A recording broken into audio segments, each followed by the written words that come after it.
Hello दोस्तों, good evening, Radhe Radhe. आप सभी का स्वागत है आपके अपने यूट्यूब चैनल प्रतिष्ठा हिंदी ज्ञानधारा में। तो दोस्तों, आप सभी को पता है इस समय हमारी जो सीरीज चल रही है वो है सरस्वती पांडे गोविंद पांडे की पुस्तक से। और इन पुस्तक की अगर हम बात करें तो इसमें हम देख रहे हैं भक्तिकाल, और भक्तिकाल में हम चल रहे हैं निर्गुण धारा संत कवि। और इस समय हम जो है संत कवियों की पंक्तियों को पढ़ रहे हैं। इसकी 2 वीडियोस आ चुकी हैं पंक्तियों पर। तो अगर किसी ने पहले की क्लासेस नहीं देखी हैं तो आप मेरे चैनल की प्लेलिस्ट में जाइएगा। वहाँ पे भक्ति काल की जो प्लेलिस्ट बनी हुई है आप वहाँ से जाके उनका अध्ययन कर सकते हैं। बहुत से लोगों ने बोला कि मैम जो है इस पुस्तक की आप प्लेलिस्ट बना दीजिए। तो आप एक बार जाके चेक कीजिए, सारी जितनी भी क्लासेस अभी तक मैंने ली हैं इस चैनल पे सारी की सारी वहाँ पे प्लेलिस्ट बना दी गई है। और सरस्वती पांडे गोविंद पांडे की भी प्लेलिस्ट बनी हुई है। टॉपिक वाइज मैंने प्लेलिस्ट बनाई है। जैसे भाषा विज्ञान देख सकते हैं, भाषा विज्ञान की अलग है। हिंदी साहित्य इतिहास ग्रंथ की जो प्लेलिस्ट है वो अलग है। आदिकाल की अलग है। और इस समय भक्ति काल चल रहा है तो भक्ति काल की मैंने अलग बनाई है। तो सारा वो जो अलग अलग प्लेलिस्ट है वहाँ से अलग अलग टॉपिक आप देख सकते हैं। जिस भी टॉपिक का अध्ययन करना है आप वहाँ से कर सकते हैं।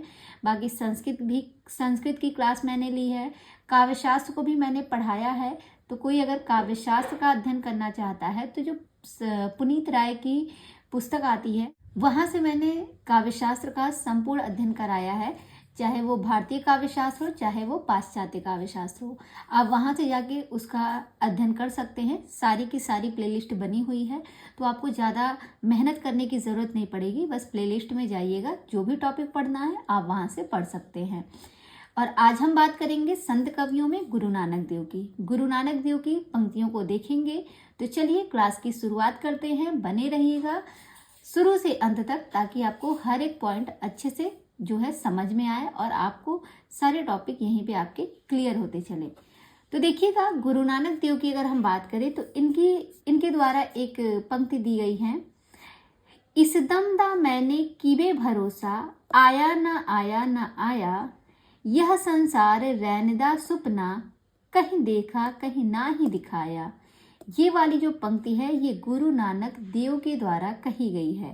कहते हैं इस दमदा मैंने किबे भरोसा, आया न आया न आया। कहते हैं कि कौन भरोसा किया है।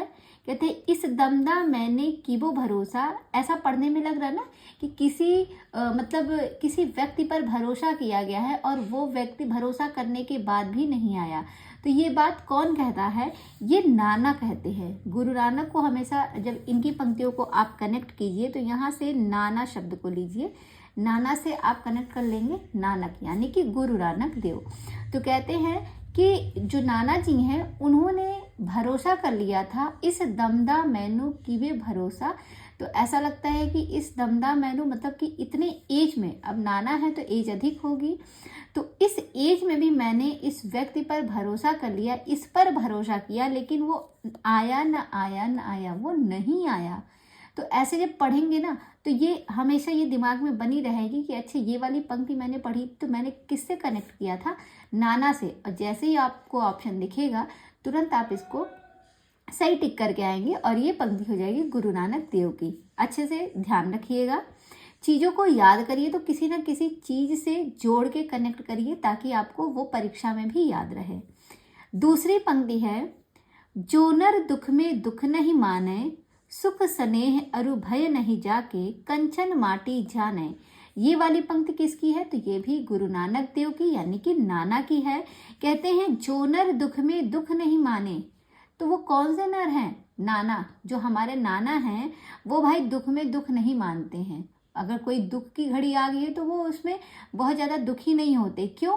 क्योंकि जानते हैं कि आज दुख है तो कल हमारी ज़िंदगी में खुशी भी आएगी। ऐसा नहीं है कि ये जो पल है यही पल हमेशा रहेगा, ऐसे ही समय हमेशा रहेगा, नहीं।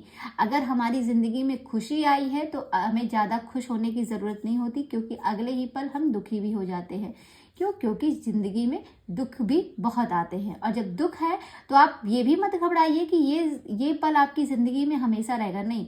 बस थोड़ा सा धैर्य बनाइए, अगले ही दिन आपको क्या होगी, उससे लड़ने की शक्ति मिलेगी और धीरे धीरे करके वो दुख आपकी ज़िंदगी से दूर हो जाएगा। तो कोई भी पल हो, चाहे वो खुशी के हो चाहे वो दुख के हो, कोई भी पूरा मतलब हमेशा के लिए आपकी ज़िंदगी में नहीं रहता। तो इसको यहाँ से अच्छा ये सीख हमें कौन देता है, तो हमारे नाना हमें ये बात बताते हैं, कहते हैं जो नर दुख में दुख नहीं माने। हाँ, तो जो नर दुख में दुख नहीं माने, ये वाली जो सीख है ये हमें किसने बताई थी, किसने दी थी, तो हमारे नाना ने दी थी कि नर दुख में दुख नहीं मानना चाहिए। इस तरीके से इसको पढ़िएगा, याद हो जाएगा।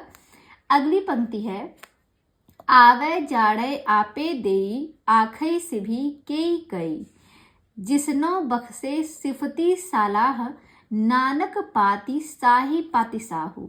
ये वाली पंक्ति जो है ये गुरु नानक देव की है। और आप यहाँ पे अगर पूरी पंक्ति देगी तो आप यहाँ पकड़ भी सकते हैं, नानक पाती कहा भी है तो आसानी से याद भी हो जाएगा कि ये पंक्ति नानक के द्वारा कही गई है। और यहाँ पे लिखा है, आवे जाड़े आपे देई आखे से भी कई कई। तो कहते हैं आवे जावे, कहाँ आने जाने की बात होती है। जब आप छोटे रहे होंगे तो आप लोग भी गर्मी की छुट्टियों में कहाँ आने जाने की बात किए होंगे, नाना के घर। तो आने जाने की बात कहाँ होती है, नाना के घर आने जाने की बात जरूर की जाती है कि चलिए नाना के घर चलते हैं। दादा दादी के घर तो रहते हैं, लेकिन नाना के घर जाने का मौका साल में 1 या 2 बार मिलता है, जब छुट्टी होती है गर्मी की या फिर कोई फंक्शन हुआ। तो आने जाने आपे दई, आप ही मुझे जाने देंगे तो मुझे जाने को मिलेगा कहाँ पे, नाना के घर। यहाँ से याद हो जाएगा। अगली पंक्ति है, सुरखान खमसान किया हिंदुस्तान डराइया, आपे दोष न देई करता जप करी मुगल चढ़ाइया, इकती मार पई कुर लाड़े तैकी दर्दु न आइया। ये वाली पंक्ति किसकी है, ये भी गुरु नानक देव की है। हिंदुस्तान को डराने की बात, कि हिंदुस्तान को डराया गया था कब, जब मुगल ने उस पर चढ़ाई की थी, तब वो हिंदुस्तान को डरा के रखा गया था, तभी मुगल जो है इस पर चढ़ाई किया था। तो ये सब बातें कौन बता रहा है, ये सब बातें हमें हमारे नाना जी बता रहे हैं। आप लोग देखे होंगे जब आप लोग छोटे रहे होंगे तो दादाजी हों या नाना जी हों, वो हमें अच्छी अच्छी कहानियाँ बताते हैं, या जो पास्ट में हो चुका है उसके बारे में बताते हैं कि हम लोग के टाइम में ऐसा हुआ था, अंग्रेज़ों ने ऐसा किया था, हमारा जो देश है ये इतने साल तक अंग्रेज़ों का गुलाम बन के रहा। तो ये सब बातें कौन बता रहा था, नाना जी बता रहे थे। नाना यानी कि नानक, गुरु नानक देव।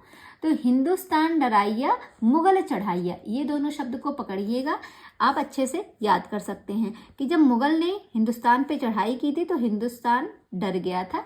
ये बातें कौन बताया था, ये बातें हमें कैसे पता चली, हमारे नाना ने हमें बताई। यहाँ से याद हो जाएगा। अगली देखिएगा, अगली पंक्ति है इनकी, जिनसिर सोहन पटिया मांगी पाई संधूर, और तेसिर काती मुनि अहि गल विधि आपे धूड़। ये वाली पंक्ति किसकी है, तो ये भी गुरु नानक देव के द्वारा लिखी गई पंक्ति है।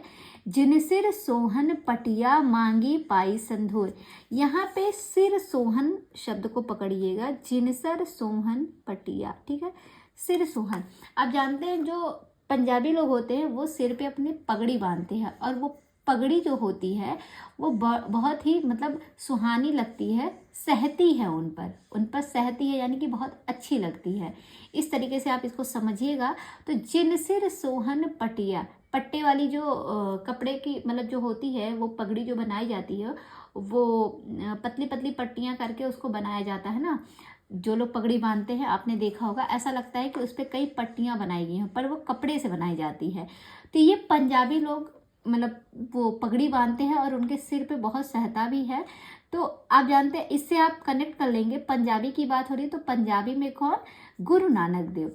तो ये बात कौन बताया हमें कि जो पंजाबी लोग हैं वो सिर पे पगड़ी बांधते हैं, तो ये हमारे नाना बताए। और नाना से आप याद रखेंगे गुरु नानक देव, ये भी एक पंजाबी हैं, नाम से ही पता चल रहा है। तो इस तरीके से आप इनको याद भी रख सकते हैं, ये वाली पंक्ति भी। थोड़ा सा ध्यान दीजिएगा, सारी पंक्तियां आपको कनेक्ट हो जाएंगी, रटने की ज़रूरत नहीं है कि ये पंक्तियां आप रटिए कि ये गुरु नानक देव की है। थोड़ा सा समझिएगा, शब्दों को पकड़िएगा, अच्छे से याद हो जाएगी। आगे बढ़ते हैं। अगली पंक्ति है दादू दयाल की। अगले लेखक हैं दादू दयाल, ये भी संत कवि हैं। इनकी पंक्ति एक है, भाई रे ऐसा पंथ हमारा है पक रहित पंथ गह पूरा अबरन एक अधारा, भाई रे ऐसा पंथ हमारा। किसका पंथ ऐसा है? तो कहते हैं जैसा दादू ने बताया था, जैसा हमारे दादू ने बताया था वैसा ही पंथ हमारा भी है। भाई रे ऐसा पंथ हमारा, कैसा पंथ? जैसा दादू ने बताया था वैसा ही पंथ हमारा भी है। तो दादू से याद हो जाएगा दादू दयाल, ठीक है। ये तो ऐसे ही सीधे पढ़ लेंगे तो याद रहेगा। भाई रे ऐसा पंथ हमारा, कैसा पंथ? जैसा दादू ने बताया था वैसा ही पंथ हमारा भी है। तो दादू से दादू दयाल हो जाएगा कनेक्ट। अगली पंक्ति है, घीव दूध से रमि रहया, व्यापक सब ही ठौर। ये वाली पंक्ति किसकी है? ये भी दादू दयाल की है। तो कहते हैं घीव दूध से रमि रहया। जब आप जो दादाजी हैं, हाँ, जब दादाजी के घर में रहते हैं आप, तो क्या करते हैं? वो घी और दूध एकदम मतलब बहुत खिलाते हैं अपने नाती पोते को, खूब खिलाते हैं ना। जो पोते होते होते हैं उनके, तो उनको बचपन में, भाई छोटे हैं तो दादा वादा बहुत लाड दुलार करते हैं, तो उनको घी खिलाते हैं, दूध खिलाते हैं, सॉरी घी खिलाते हैं, दूध पिलाते हैं। कहते हैं कि जो भी ज़रूरत होगी बताना, बच्चा हमारा भूखा रहना चाहिए, उसको पौष्टिक चीज़ें खिलाइए। तो ये सब कहाँ मिलती है? दादाजी के घर पे मिलती है। तो घी दूध से रमि रहया, ये कौन कह रहा है? दादू। जो हमारे दादू हैं वो हमें हमेशा डांटते रहते, कहते हैं घी दूध से हमेशा रमे रहा करो, मतलब खाए पिए रहा करो। ये नहीं कि घी नहीं है, दूध नहीं है, मैं कैसे खाऊं, क्या खाऊं, कुछ नहीं है तो बताना मुझे, लेकिन घी और दूध में हमेशा डूबे रहना, खाते रहना, वो सब पौष्टिक चीजें हैं। तो ये सब हमें कहाँ मिलता है? दादाजी के घर पे हमें घी और दूध खाने को मिलता है। हम हमेशा घी और दूध में रमे रहते हैं। इस तरीके से आप इनको पढ़िएगा, ये वाली पंक्ति आपके दिमाग में बनी रहेगी। अगली पंक्ति है, यह मसीत यह देहरा, सतगुरु दिया दिखाए, भीतर सेवा बंदगी, बाहर काहे जाए। ये वाली पंक्ति किसकी है? तो ये भी जो है नानक देव की है। गुरु नानक देव कहते हैं जब सब कुछ जो है, दादू दयाल की है। दादू कहते हैं जब सब कुछ घर में ही मिल जा रहा है तो हमें जो है बाहर जाने की क्या जरूरत है। जब सारी सेवा हमें भीतर सेवा बंदगी, जब सारी सेवा बंदगी हमें भीतर ही मिल जा रही है तो हमें बाहर जाने की क्या जरूरत है? बाहर क्यों जाने की जरूरत है? ये बात कौन कहता है? ये दादू कहते हैं, हमारे दादाजी कहते हैं। देखिए यहाँ पे नाना जी की बातें हमने पढ़ ली कि नाना जी ने हमें क्या क्या सिखाया।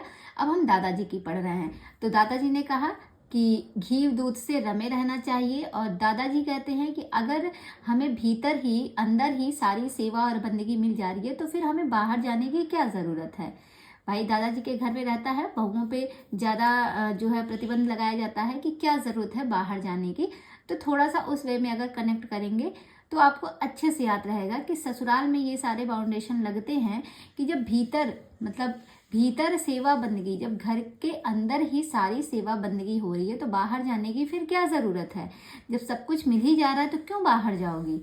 तो ऐसे ये सारी चीज़ें कहाँ पे हो रही है? दादू के घर पे, यानी कि लड़की के ससुराल में। दादू के घर पे ज़्यादा याद रहेगा, अच्छे से कनेक्ट भी रहेगा। आगे देखिएगा, अगली पंक्ति है, असत मिलई अंतर पड़ई, भाव भगति रस जाई, और साथ मिलई सुख उपजई, आनंद अंग नवाई। ये वाली पंक्ति किसकी है? तो ये भी दादू दयाल की पंक्ति है। असत मिलई अंतर पड़ई, भाव भगति रस जाई। असत मिलई, ऐसे अगर मिलेंगे तो अंतर पड़ेगा ही, और भाव भगति रस जाई, भाव भगत भी अच्छे से होगी। कहाँ पे? दादू के घर पे। आगे है अगली पंक्ति है, अपना मस्तक काट के वीर हुआ कबीर। तो आप जानते हैं जो कबीर दास जी हैं, सॉरी यहाँ पे जो कबीर कहा गया है, दादू, जो दादू दयाल है जिनकी पंक्तियां हम पढ़ रहे हैं, याद रखिएगा दादू को ही राजस्थान का कबीर भी कहा जाता है। ठीक है, दादू को राजस्थान का कबीर भी कहा जाता है। तो ये पंक्ति पढ़ के आप कबीर दास को मत लगा लेना। यहाँ पे आप कैसे जोड़ेंगे? अपना मस्तक काट के वीर हुआ कबीर। तो यहाँ पे लिखा है अपना मस्तक काट के। आप बताइए, अगर कोई व्यक्ति अपना मस्तक काट दे तो क्या आप उस चीज को देख पाएंगे? नहीं, आपको उस पर दया आएगी कि नहीं? जैसे अभी हम ही अपना मस्तक काट दें तो क्या आपको हमारे पे दया नहीं आएगी? जरूर सोचेंगे कि कैसे उनकी हिम्मत हुई, कैसे मैम की हिम्मत हुई अपना मस्तक काटने की। तो अभी तो मुझे हंसी आ रही है, लेकिन ऐसे बहुत से लोग करते हैं। तो बताइए, अगर कोई अपना मस्तक काटेगा तो क्या आपको उस पर दया नहीं आएगी? दया से दादू दयाल, दया से दयाल को कनेक्ट करना, यानी कि अगर कोई अपना मस्तक काटता है और अपना मस्तक काट के वो वीर हो रहा है तो उस पर बहुत दया आएगी। दया से दयाल को कनेक्ट करना यानी कि दादू दयाल। और कबीर जो शब्द आए, कबीर से ये भी याद रखिएगा कि दादू को ही जो है राजस्थान का कबीर भी कहा जाता है। तो ये हो गई दादू दयाल की पंक्तियां। और अगर आपको ये सेशन पसंद आ रहा है, पंक्तियां आपको याद हो रही हैं, तो प्लीज़ वीडियो को लाइक कीजिएगा अगर अभी तक आपने वीडियो को लाइक नहीं किया है, और कमेंट करके बताइएगा भी क्या पंक्तियां आपको अच्छे से कनेक्ट हो रही हैं या फिर नहीं। जैसी भी क्लास लग रही हो एक बार कमेंट करके बताइएगा। आपका सुझाव हमें हिम्मत देता है, ये चीज़ आप समझिए। आपका एक मैसेज, एक जवाब जो है बहुत ही हिम्मत बढ़ाता है। कई लोगों का कमेंट आया भी है कि जो है मैम क्लास बहुत अच्छी होती है, और बहुत से लोगों ने पूछा भी है कि काव्यशास्त्र के बारे में। तो जैसी भी क्लास लग रही है आप कमेंट करके बताइएगा। और अगर अभी तक चैनल को सब्सक्राइब नहीं किए हैं तो प्लीज़ चैनल को भी सब्सक्राइब कर लीजिए और अपने दोस्तों में भी ज़रूर शेयर कीजिएगा। आगे देखते हैं, अब हम बात करेंगे मलूक दास की पंक्तियों की। चलिए मलूक दास की पंक्तियों को भी देख लेते हैं, छोटी छोटी हैं। तो मलूक दास की पंक्तियों की अगर हम बात करें तो पहली पंक्ति है इनकी, अब तो अजपा जप मन मेरे, सुर न असुर टहलुआ जाके, मुनि गंधर्व है जाके चेरे। अब तो अजपा जप मन मेरे, ये वाली पंक्ति किसकी है? तो ये वाली पंक्ति मलूक दास की है। मलूक से लुक शब्द को लिखिएगा, पकड़िएगा। मलूक से लुक, लुक मतलब होता है लुकना, छिपना, मतलब लुका गए, जैसे छिप जाता है कोई ना, उसको कहते हैं अरे भैया लुका गए, गांव में बोला जाता है। तो लुक मतलब लुकाना, ठीक है, लुकाना यानी कि छिप जाना। तो कैसे याद करेंगे? कहेंगे अब तो अजपा जप मन मेरे, कहते हैं लुक गए हो यानी कि छिप गए हो, तो अब तो आ जाओ, अब क्यों लुके हुए हो। अब तो अजपा जप मन मेरे, अब तो आ जाओ, अब क्यों लुकाए हुए हो, छिपे हुए हो। अब तो आ जाओ, अब तो मेरा मन तुमको देख ले, मेरा मन मेरे ना, तो मेरा मन तुमको देख ले, अब तो तुम आ जाओ, अब क्यों लुकाए हुए हो। लुकाए मतलब लुक, छिपना, और लुक से आप याद करेंगे ये मलूक दास की पंक्ति है, अच्छे से याद भी हो जाएगा। अगली पंक्ति है, नाम हमारा खाक है, हम खाकी के बंदे, खाक ही से पैदा किए, अति गाफिल गंदे। ये वाली पंक्ति जो है ये भी मलूक दास की पंक्ति है। कैसे याद रखेंगे? देखिए, कहते हैं नाम हमारा खाक है, हम खाकी के बंदे। तो कहेंगे कि नाम जो मलूक थे, मलूक दास ने हमारा नाम क्या कर दिया? खाक में मिला दिया। तो इसको ऐसे याद करेंगे कि मालूम है हमारा नाम जो है खाक में मिला दिया गया। जैसे जब कोई कुछ पूछता है तो कहते हैं तुमको नहीं पता, तुमको मालूम होना चाहिए, हमारा जो नाम है वो खाक में मिला दिया गया। नाम हमारा खाक है यानी कि हमारा जो नाम है वो खाक में किसने मिला दिया? तुमको नहीं मालूम, तुमको मालूम होना चाहिए। किसने हमारा नाम खाक में मिलाया? मलूक ने हमारा नाम खाक में मिलाया, यानी कि मलूक दास की पंक्ति है। आगे है, अजगर करे न चाकरी, पंछी करे न काम। ये तो सभी को याद है, अजगर करे न चाकरी, पंछी करे न काम, और दास मलूका कह गए सबके दाता राम। तो इसमें मलूक दास आया ही है, और ये पंक्ति इतनी प्रसिद्ध है कि हर किसी के जुबान पे रटी होगी, तो इसमें बताने वाली कोई बात ही नहीं है। आगे हम बात करेंगे सुंदरदास की। चलिए सुंदरदास को भी इसी वक्त पढ़ लेते हैं, इनके द्वारा कौन कौन सी पंक्तियां लिखी गई हैं। पहली पंक्ति है इनकी, सबसे पहले जानिएगा, संत सुंदरदास जो थे ये श्रृंगार रस के कट्टर विरोधी थे।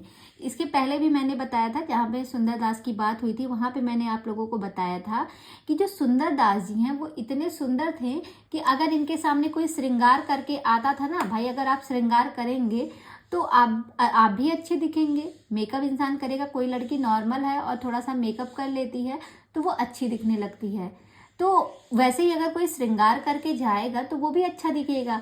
तो सुंदरदास जी अपने आगे किसी को समझते नहीं थे, वो इतने सुंदर थे, उनको लगता था कि उनसे ज़्यादा सुंदर कोई हो नहीं सकता था। तो मतलब याद करने का मैं तरीका बता रही हूँ। तो वो क्या करते थे, अगर उनके सामने कोई श्रृंगार करके आ जाता था तो वो बहुत गुस्सा करते थे, इसीलिए उनको श्रृंगार से विरोध हो गया। तो याद रहेगा ये बात। ये किस रस के विरोधी थे? श्रृंगार रस के विरोधी थे, और ये हास्य रस के समर्थक थे। दोनों पॉइंट याद रखिएगा। और इसी श्रृंगार रस के विरोध में इन्होंने लिखा था, एक पंक्ति लिखी थी, रसिक प्रिया रस मंजरी, और सिंगारहि जानी, चतुराई करी बहुत विधि, विषय बनाई आनी। इन्होंने जो है श्रृंगार रस के विरोध, श्रृंगार रस का जो विरोध है वो 3 रचनाओं पर दिखाया था। एक कौन सी रचना है, आप यहाँ पे देखिएगा। एक रचना है रसिक प्रिया, जो कि केशवदास की रचना है, आप जानते हैं, जिसमें श्रृंगार रस का वर्णन किया गया है। दूसरी रचना है रस मंजरी, जो कि नंददास की रचना है, यहाँ पे आया है रस मंजरी, तो ये नंददास की रचना है। एक इसको इन्होंने जो है टारगेट में लिया था। और तीसरी रचना जो है वो है सुंदर श्रृंगार, जो कि सुंदर कविराय जी की है। सुंदर श्रृंगार जो रचना है वो सुंदर कविराय जी की है। इन 3 रचनाओं पर जो है व्यंग्य कसा था। तो आप जानते हैं कि आपने ये पूरी पंक्ति पढ़ी तो आप जान ही गए कि सुंदरदास जी जो थे वो श्रृंगार रस के विरोधी थे, और श्रृंगार रस के विरोध में उन्होंने ये जो पंक्ति लिखी थी इसमें इन्हीं 3 रचनाओं का विरोध किया था, जो कि पहला है रसिक प्रिया, जो कि केशवदास की है, रसमंजरी नंददास की है, और तीसरी रचना है सुंदर श्रृंगार, जो कि सुंदर कविराय जी की है। इन्हीं 3 पर विरोध किया था। यह भी प्रश्न बन सकता है, इसको ध्यान रखिएगा, मोस्ट इंपॉर्टेंट है। आगे बढ़ते हैं। सुंदरदास ने विभिन्न प्रदेशों की रीति नीति पर अनेक व्यंग्यपूर्ण उक्तियां कही हैं। जो सुंदरदास जी थे वो विभिन्न प्रदेशों की जो रीति नीति थी वहां पर अनेक व्यंग्यपूर्ण उक्तियां कही, जो कि निम्न है। सबसे पहले बात करें तो पहला गुजरात के ऊपर इन्होंने कहा था। क्या था? आभव छीत अतीत सो, होत विलार और कुकर चाटत हाड़ी। ये जो लाइन है ये किस प्रदेश के ऊपर कही गई है? तो ये गुजरात के ऊपर कही गई है। गुजरात पर ये लाइन किसने कही? सुंदरदास ने। मान ले कभी ये लाइन पूछ ले और पूछे कि सुंदरदास के द्वारा ये पंक्ति किस प्रदेश के ऊपर कही गई, तो गुजरात पर। कैसे याद करेंगे? यहाँ पे लिखा है विलार और कुकर चाटत हाड़ी। देखिए आपके घर में जब खाना बनता है और खाना जब बच जाता है, ठीक है, खाना बच गया तो उस खाने को आप क्या करते हैं? अब रात हो गई है तो उस खाने को आप क्या करेंगे? विलार यानी कि बिल्ली और कुत्ते को आप दे देते हैं, ठीक है, बिल्ली और कुत्ते को आप दे देंगे रात में खाना, क्योंकि सबने खा लिया। अब तो वो खाना फिर खराब ही होगा, फिर अगले दिन कौन खाएगा? क्योंकि नहीं खाते हैं लोग। पर हम जैसे मिडिल क्लास फैमिली तो खा लेते हैं, लेकिन ज़्यादातर लोग नहीं खाते। तो कहते हैं जो रात गुजर रही है उसमें क्या करते हैं? बिलार और कुत्ते को खाना दे देते हैं, और बिलार और कुत्ते क्या करते हैं? तुरंत खाने को चट कर जाते हैं। तो याद हो जाएगा रात में बचे खाने को। तो रात से गुजरात को याद कर लीजिएगा। गुजरी हुई रात में जो है जो खाना बचा होता है उसको बिल्ली व कुत्ते को देते हैं, और वो तुरंत उसको क्या करते हैं? चट कर जाते हैं। तो इस लाइन से आप इसको याद करिएगा, ये गुजरात के ऊपर कही गई है। अगली है वृक्ष न नीरन उत्तम चीर, सुदेशन में गत देश है मारू। ये वाली पंक्ति किसकी विषय में कही गई है? तो ये मारवाड़ पर कही गई है। मारू से मारवाड़, ठीक है, मारू मार से याद हो जाएगा, ये मारवाड़ पर कही गई है। फिर है गंधत प्याज, यहाँ देखिएगा अगली पंक्ति है गंधत प्याज विगारत नाज न आवत लाज करे सब भच्छन। ये दक्षिण पर, ये जो पंक्ति कही गई दक्षिण पर कही गई है। तो आप जानते हैं महाराष्ट्र दक्षिण में पड़ता है, तो जानते हैं महाराष्ट्र में प्याज की खेती ज़्यादा होती है, सभी को पता है, ठीक है। तो यहाँ पे गंधत प्याज की बात हो रही है, तो तुरंत आप समझिएगा महाराष्ट्र, और महाराष्ट्र की तरह दक्षिण साइड, यानी कि यहाँ पे ये दक्षिण पर व्यंग करे हैं। किसने? सुंदरदास ने किया है। आगे देखिएगा अगली पंक्ति है ब्राह्मण क्षत्रिय वे सरु, सूदर चुरान वर्ण के मच्छ बधारत। ये वाली पंक्ति जो है ये पूरब के लोगों के लिए कही गई है। किसके लिए कही गई है? तो पूरब के लोगों के लिए कही गई है। ब्राह्मण क्षत्रिय व सरसूदर, ठीक है। तो ब्राह्मण क्षत्रिय व सरसूदर की बात कहाँ किसके लिए कही गई है? पूरब वालों के लिए कही गई है। किसने कही है? सुंदरदास ने। अगली पंक्ति है यह अति गंभीर उठत लहरी आनंद की, मिष्ट सुयाको नीर सकल पदार्थ मध्य है। ये वाली जो पंक्ति है ये जो है सुंदरदास के द्वारा कही गई है यह अति गंभीर उठत लहरी आनंद की। तो ये पंक्ति किसकी है? सुंदरदास की है, ध्यान रखिएगा। अगली पंक्ति है बोलिए तो तब जब बोलिबे की बुद्धि होए, ना तो मुख मौन गही चुप होए रहिए। ये वाली जो पंक्ति है ये भी सुंदरदास की है। जो सुंदरदास जी हैं वो कहते हैं बोलिए तो तब जब बोलने की बुद्धि होए। बोलियो तो तब जब बोलने की बुद्धि हो, यानी कि बोला तभी करिए जब बोलने की ज़रूरत हो, बेवजह नहीं बोलना चाहिए। ये बात कौन कहता है? ये सुंदरदास जी कहते हैं, ध्यान रखिएगा। ये पंक्ति बहुत प्रसिद्ध है तो इसमें सभी को याद ही है। हाँ, सभी को ये याद ही है कि ये पंक्ति किसकी है? सुंदरदास की है।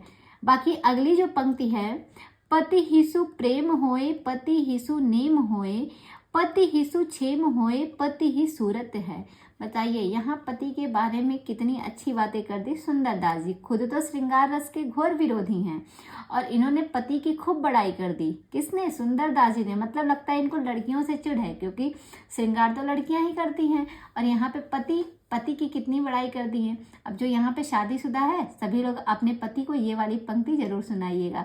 लड़ाई होगी पति के सामने सुना दीजिएगा, पति प्रसन्न हो जाएंगे। पति हिसु प्रेम होए पति हिसु नेम होए पति हिसु छेम होए पति ही सूरत है। तो इसको जब पढ़िएगा तो जब इसको आप पढ़ेंगे तो क्या होगा? मान लिया आपके हस्बैंड है सामने और आप ये पंक्ति उनको पढ़ के सुना रही है, तो मतलब उनके मन में एक खुशी जगेगी कि यार मैं सुंदर हूँ, मतलब ये मेरी पत्नी मेरी तारीफ कर रही है, यानी कि मैं उसकी नज़र में सुंदर हूँ, भले ही छोटी मोटी लड़ाइयाँ हो गई हो। तो अपने आप को सुंदर समझेगा और आप भी इस तरीके से उनकी तारीफ करेंगी तो उनको भी अच्छा लगेगा और आपको भी अच्छा लगेगा और जो भी आपके बीच में थोड़ी बहुत नोकझोंक है वो भी दूर हो जाएगी। तो सुंदर तरीके से, अगर आप सुंदर तरीके से ये बात अपने पति को सुनाएंगी तो उन्हें भी बड़ा ही सुंदर लगेगा। तो सुंदर से सुंदरदास याद हो जाएगा। पति हिसु प्रेम होए पति हिसु नेम होए पति हिसु छेम होए पति ही सूरत है। अगली पंक्ति है, ब्रह्म ते पुरुष अरु प्रकृति प्रकट भई और प्रकृति ते महत तो पुण्य अहंकार है। ये वाली जो पंक्ति है ये भी जो है सुंदरदास के द्वारा कही गई है। ब्रह्म ते पुरुष अरु प्रकृति प्रकट भई, कहते हैं ब्रह्म ते पुरुष अरु, और ब्रह्म से पुरुष आए हैं और अरु प्रकृति प्रकट हुई और इसी से प्रकृति जो है वो प्रकट हुई है। ठीक है, ऐसे मतलब इसको पढ़िएगा तो इसी तरीके से, तो इसको क्या है थोड़ा सा समझ में आ जाएगा। ये सुंदरदास के द्वारा कही गई है। क्यों? क्योंकि ये इसमें इन्होंने पति के बारे में भी बहुत सी बातें कही हैं और यहाँ पे पुरुष की बात कर रहे हैं कि ब्रह्म ते पुरुष अरु और प्रकृति प्रकट भई। तो इस तरीके से आप पढ़िएगा, ये वाली पंक्ति भी याद हो जाएगी, सुंदरदास के द्वारा कही गई है। बाकी अगर ये सेशन आपको पसंद आया है तो प्लीज़ वीडियो को लाइक करिएगा और जाते जाते एक प्यारा सा कमेंट करके ज़रूर बताइएगा। और अगर चैनल को अभी तक सब्सक्राइब नहीं किया है तो सब्सक्राइब भी ज़रूर कीजिएगा। बाकी थोड़ी सी और पंक्तियाँ बच गई हैं, इनको हम कल देखेंगे और कल जो है हमारे संत कवियों की जितनी पंक्तियाँ थीं वो सभी समाप्त हो जाएंगी। इसके बाद हम चलेंगे निर्गुण धारा प्रेम मार्गी सूफी शाखा पे। ठीक है, तो कल हमारा जो है ये पंक्तियों का जो अभी क्रम चल रहा है संत कवियों का वो समाप्त हो जाएगा। बाकी आज की क्लास को हम यहीं तक रखते हैं और कल हम देखेंगे छोटे छोटी पंक्तियां हैं, ज़्यादा बड़ी क्लास नहीं होगी, छोटी सी ही क्लास होगी, लेकिन पंक्तियां जो होती हैं वो बहुत महत्वपूर्ण होती हैं। पंक्तियां अक्सर हम क्या करते हैं एग्जाम में गलत कर देते हैं और आप जानते हैं साहित्य तो सभी लोगों ने रट लिया, लेकिन पंक्तियां क्या होती हैं, ऐसा नहीं है कि पंक्तियां एग्जाम में नहीं पूछी जाएंगी, पंक्तियां बहुत पूछी जाती हैं, लेकिन आप चाहे जितनी भी पंक्तियां पूछी जाएं आपको इस तरीके से याद करना है कि एक भी पंक्ति आपकी गलत ना हो। एक नंबर अगर आपका कम हुआ तो आप बहुत से लोगों से पीछे हो जाएंगे। आप जान रहे हैं कंपटीशन कितना बढ़ गया है, तो इसलिए हर एक क्वेश्चन को बहुत अच्छे से पढ़ना होगा और इस तरीके से पढ़िए कि अगर ये पंक्ति आती है तो आप इसको कभी गड़बड़ नहीं करेंगे, कभी गलत नहीं करेंगे। इसलिए मैं थोड़ा थोड़ा पढ़ा रही हूँ ताकि आपको अच्छे से सारी पंक्तियाँ याद हो जाएं। अभी मैं देखा जाए तो मैंने 4 ही लोगों की पंक्तियाँ आज पढ़ी है, लेकिन अगर आप इसको देखने लगे ना, 4 नहीं मैंने 4 लोगों की मैंने पढ़ी है, सुंदरदास, मलूकदास, दादू दयाल और गुरु नानक देव। लेकिन अगर देखा जाए तो मैंने 20 पंक्तियां पढ़ ली पूरी, 20-25 पंक्तियां मैंने पूरी पढ़ी हैं। अब वो 20 पंक्तियां आपके दिमाग में याद होनी चाहिए। आज के लिए 20 पंक्तियां बहुत है, इससे ज़्यादा करवा देंगे तो घन चक्कर हो जाएगा। ठीक है, तो मिलते हैं फिर कल और आगे की जो क्लास है उसको कल देखेंगे। तो कल शाम 6 बजे फिर से मिलिएगा आप मेरे साथ मेरे ही चैनल पर। और मेरे चैनल का नाम क्या है? प्रतिष्ठा हिंदी ज्ञानधारा। तो इस पर ज़रूर मुलाकात कीजिएगा शाम 6 बजे। तब तक के लिए बाय बाय, टेक केयर।